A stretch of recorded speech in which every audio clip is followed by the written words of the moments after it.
처음 태어난 자는 다 내 것임은 내가 애굽 땅에서 그 처음 태어난 자를 다 죽이던 날에 이스라엘의 처음 태어난 자는 사람이나 짐승을 다 거룩하게 구별하였음이니 그들은 내 것이 될 것임이니라.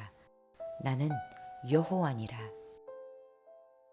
이 말씀은 시내산에서 하나님께서 모세에게 하신 말씀입니다. 이스라엘 자손의 모든 맞이를 대신하여 레위인을 내 것이라 말씀하셨습니다.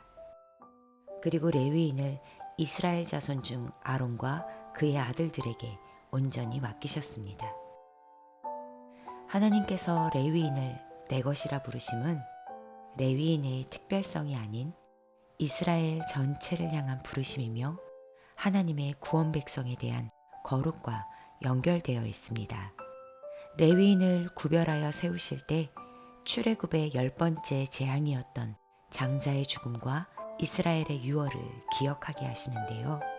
창세기와 출애굽기를 넘어 레위기를 읽다 보면 출애굽 사건이 얼마나 오랜 하나님의 구원 계획이며 얼마나 큰 하나님의 구원 역사인지 알 수 있습니다. 하나님은 아브라함 때부터 출애굽을 약속하셨습니다. 또한 요셉을 애굽으로 보내셔서 이스라엘의 후손을 살리기 위한 준비를 하셨지요. 그리고 모세를 부르셔서 마음이 강팍한 바로에게로부터 이스라엘 백성들을 모두 이끌어내셨습니다. 그때 애굽의 장자는 사람도 가축도 남기지 않으셨고 이스라엘은 모두 어린 양의 피로 생명을 보존하였습니다. 그러나 우리는 이스라엘 백성들이 거룩한 백성이 아님을 알고 있습니다. 우리는 이스라엘 백성들이 늘 부르짖던 음성을 기억합니다. 바로가 쫓아올 때나 물이 없을 때나 양식이 없을 때 자신의 안위에 문제가 생기면 언제나 애굽을 돌아보며 하나님을 원망하던 목소리, 그것은 이스라엘 백성뿐 아니라 우리 입술에도 담겨져 있습니다. 하지만 하나님의 사랑은 신실하십니다.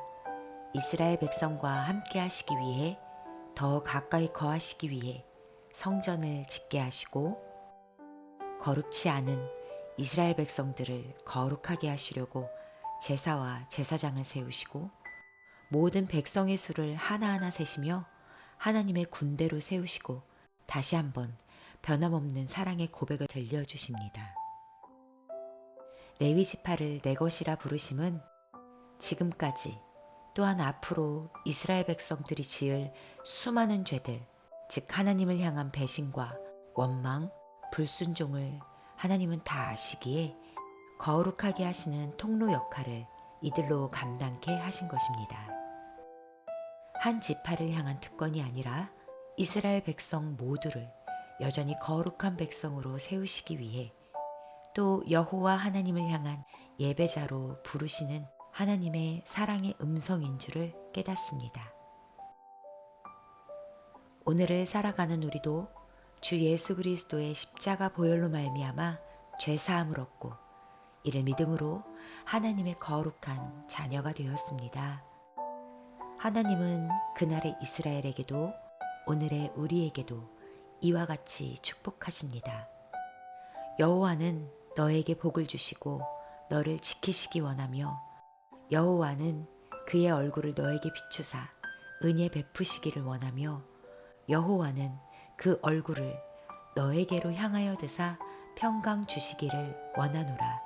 아멘. 귀한 주님의 날 말씀으로 힘입고 내일부터 시작되는 매일의 새 하루를 거룩한 예배자로 살기를 기도합니다.